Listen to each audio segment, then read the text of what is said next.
Dustin the Diamond Poirier has a chance to change the UFC forever if he successfully defeats the dictator from Dagestan, Islam Makhachev. Now it's pretty safe to say the entire UFC fanbase is rallying behind Dustin as our crucible night against the evil gremlin Islam, mainly because everyone likes Dustin and Islam knocked out Volk and submitted Charles, and I don't think any of us will ever forgive Islam for how he did Volk. It still keeps me up at night. Why did Volk take that fight? But it's time to seep through the weeds and figure out how a victory for Dustin would change his legacy, and even if he needs to win the belt, as well as how it would affect Islam and what would happen to the division moving forward as the premier lightweight division of the UFC. Although it is awesome, it is also a mess, which is kind of why it's awesome. But we need to go to the beginning and figure out what is Dustin's legacy, because he had one of the most successful yet weird careers out of everyone in the UFC. Dustin, coming into the UFC at 21, he was brought in as a prospect to grow up through the organization like Max Holloway, Raul Rosas, and Chase Hooper. He was originally a featherweight, although he was a massive featherweight, coming in at 180 into fights. He ended up becoming a pretty good contender, never fighting for the belt, and he got some iconic names on his resume, and actually is the only person to submit Max Holloway, although it was at featherweight. That win did age really well too, and he did end up losing to Conor, which was the biggest spot of his career. To that point, that fight with Conor was the one with the most eyes, the most attention, and if you know about the build up to that fight, Dustin is the prime example of a fighter that got mentally destroyed by Conor, and he got completely embarrassed in that fight. By all accounts, that seemed like the last relevant thing we were going to hear from Dustin. He wasn't exactly likable in that build-up, and he didn't offer anything in that fight that would make new fans want to watch his next one. And let's be honest, bro was being called a hillbilly and a peahead. Nobody really was looking at him with respect, but shortly after that, he moved up to lightweight, and that is where the fun begins. He went on a 4-fight win streak after losing to Conor, and even knocked out Bobby Green, which is also a win that aged well. Even though Bobby in Bobby fashion got knocked out while trying to emote, it was still a good win, especially looking back on it. But after that, he got sent to the absolute shadow realm by Michael Johnson. Jesus Christ, this was brutal. I mean, dog, this was one of the craziest knockouts in lightweight history, but it led to one of the best / worst things to happen to Dustin. He grew hair. Now that may seem weird because it is, but it's definitely a good thing for one, because he went from looking like a prisoner to looking like your local accountant, but it led to one of the worst habits of Dustin Poirier's life. Yes, his life. But before I tell you about that, the NBA playoffs and the PGA Championships are underway. My sponsor, Underdog Fantasy, wants to make them a lot more fun. Underdog Fantasy is the easiest place to play fantasy sports. Playing their pick'em game is as simple as selecting higher or lower on player stats like points, threes, and so much more. Make entries of all NBA picks or mix and match and include some of your favorite golfers. Underdog has one of the biggest offerings in the golf game, and you can win up to 100 times your money. Underdog is available in 30 plus states, including California, Texas, and Canada. They also just launched Champions, their player versus player game in Florida. Here are my picks for the NBA games, and this is where you can make your picks for the PGA Championship. New customers can pair that with Scotty Scheffler to go higher than one stroke. All he has to do is have at least one stroke to win that selection. Make sure you sign up with code Quiche to claim your special and deposit offer. That's Underdog Fantasy, promo code Quiche. Anyone here that has watched a Dustin Poirier fight knows exactly what I'm talking about. Although a Dustin fight is always exciting, it's always delivering, but this dude will fix his hair literally, unironically, once every 20 seconds of a fight. I'm not kidding. One day he's gonna get caught while doing this, but the thing is, he has another nervous tick in the fact that he also fixes his shorts at least once every 40 to 50. Dog, you're short, Dustin. Once you see it, you will never be able to unsee it. But anyways, we move into the part of Dustin's career where he starts collecting names. But before we get there, if you could leave a like on this video if you're enjoying it, I would really appreciate it. It helps a lot, and let's get back to it. So he continues at lightweight, beating up Jim Miller, then has a no contest war with Eddie Alvarez, moves on from Eddie and submits Pettis, the former champion, and then after that, he knocks out the young upstart with all the hype in the world, Justin Gaethje, in a 4-round war, to then after that get his get back against Eddie Alvarez, where he got hit with an illegal strike, got back up from it, and knocked him out bad.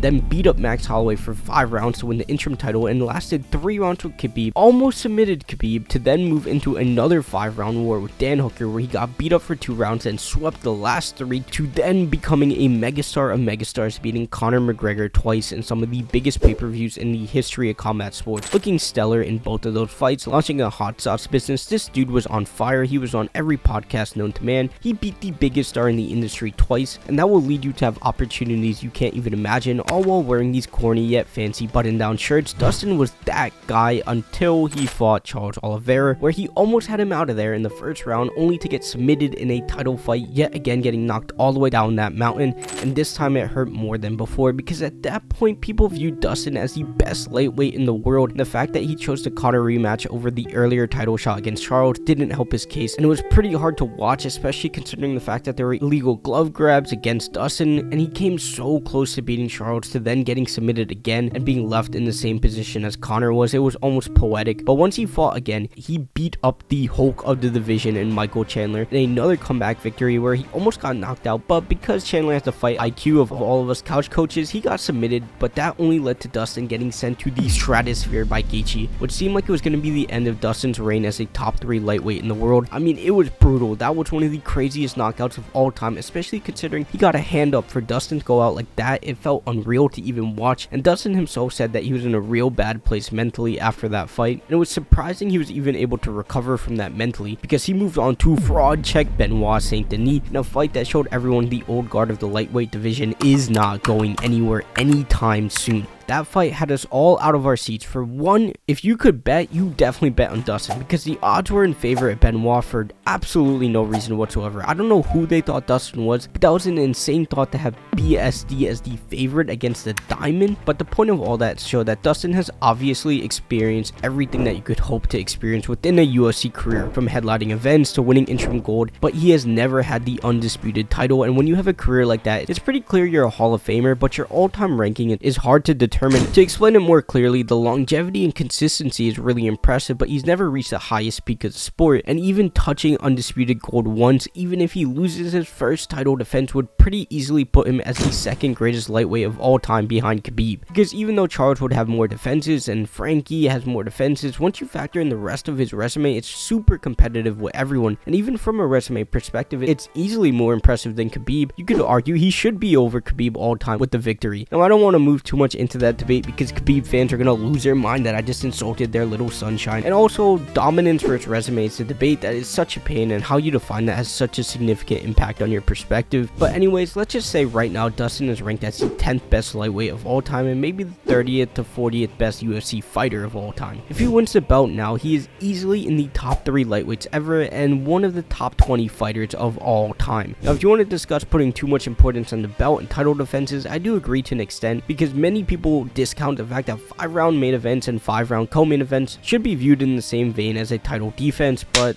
that's neither here nor there. Regardless, Dustin himself has said that the only thing he has left to do in his career is win the belt. And in the eyes of the fans, Dustin holding the undisputed title will forever cement him as one of the greatest fighters of all time. But it also changes how he would be viewed in terms of stardom, having so many big names under his belt like Conor, Chandler, Gaethje, Max. At this point, Islam too would be on that list. He would likely become one of the top 5 stars in UFC history, which may seem absurd, I understand that, but it can't be understated how much an undisputed title will change your life. Right now, the top 5 stars ever are likely Conor, Ronda, Khabib, Jon Jones, and Brock Lesnar. Now, at the moment, Dustin is on that secondary level with Nate and Jorge and those boys down there, but an undisputed title shot would likely slot him over the likes of Brock Lesnar. And I know, I hear you WWE fans, I understand worldwide Brock is more known, but when it comes to UFC, I feel it's weird even considering him on this list, because he's much more known for the WWE, and I know he has a belt, but I would imagine a lot of new UFC fans don't even know Brock ever fought in the UFC, much less held a belt. But Dustin has already been on 2 of the biggest cards ever. Granted, there were Conor cards, but he's headlined non-Conor events before, and he gets slots like Rogan and Steve-O. But seeing him elevate to a place that we can't even fathom right now is likely going to happen, and of course how he would win would affect that a lot. Dustin walks into the Prudential Center on Lafayette Street and puts Islam in a guillotine, that would just be it. At that point, no one could believe the level of stardom he would arise to. And Dustin's social media game has never been crazy, but he's someone that speaks really well, but more importantly, he is someone who got their recognition through having banger fights. This is something that only few fighters can confidently say, because let's be honest, a lot of fighters who are good talkers tend to deliver less than spectacular fights.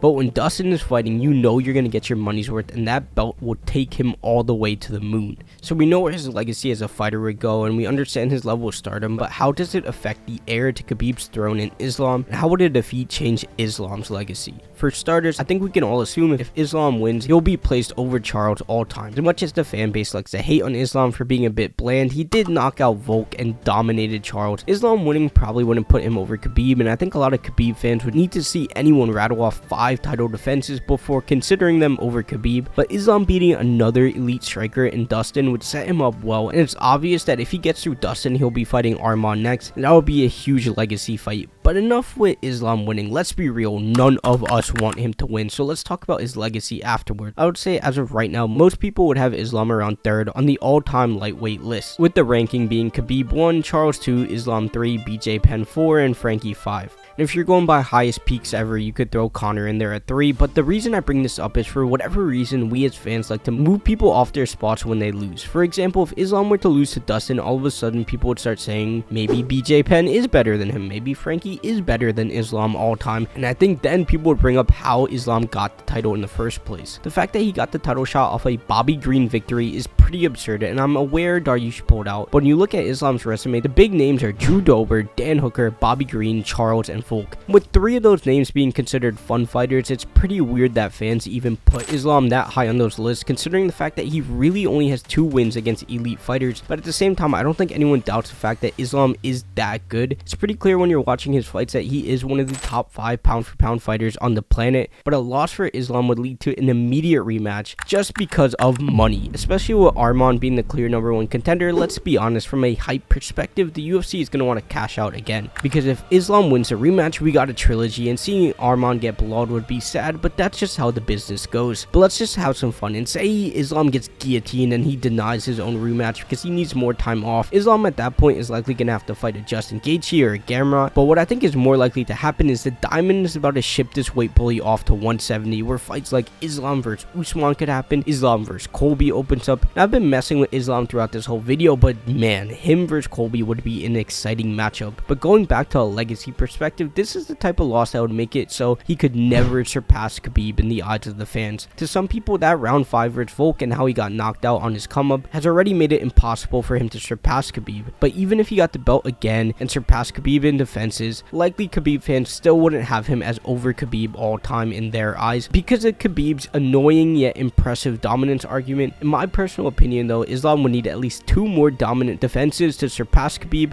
or double champion status, but I think it's pretty clear Islam has a lot to lose at 302. Dustin Poirier at the age of 35 should not be a problem for Islam, although Dustin is considered one of, if not the best boxers in the UFC. How many times have we heard the line, Islam is Khabib with better striking? Not only that, but he did knock down Charles and obviously knocked out Volk, unfortunately. But Dustin has also been smothered by both Chandler, Charles, and Khabib in the past, and by all metrics, Islam should be able to walk through Dustin. So a loss to Dustin would legitimately make people question his whole run thus far, and we touched on it earlier with how he got the belt, but he also barely did beat Volk.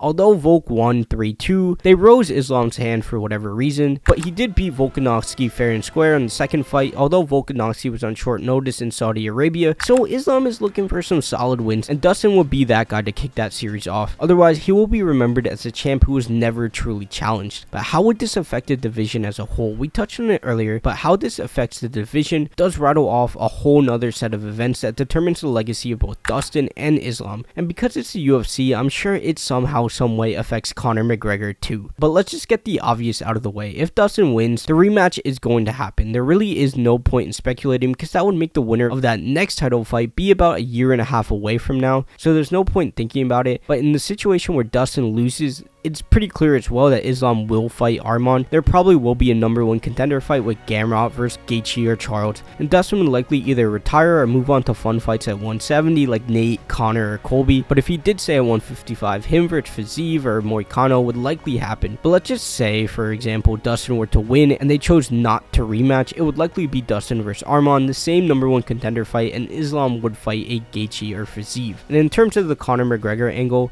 we all know that anything ranging from 185 to 145 for some reason always revolves around Conor McGregor. Whether you're RDA, Ilia Topuria, Joaquin Buckley, Sean O'Malley, or Dustin Poirier, everyone is calling for Conor, and if he gets through Chandler at UFC 303, I think we can all see how that would get people eyeing towards a Conor-Dustin rematch or a Conor vs Islam to emulate Conor vs Khabib 2.0. But let's be honest, we all want Dustin to win and do the unthinkable, shock the world, and make everyone regret ever doubting him. He is still one of the greatest fighters of all time, but he has the chance to make himself an icon, whereas Islam has the chance to beef up his legacy and get closer to the shadow he has been chasing for so long. And if you agree that this fight matters, why don't you check out how a losing can destroy a fighter's legacy? And if you enjoyed this video, leave a like, subscribe, and don't forget, we're just getting started, we're going to stay consistent, and I'll see you in the next video.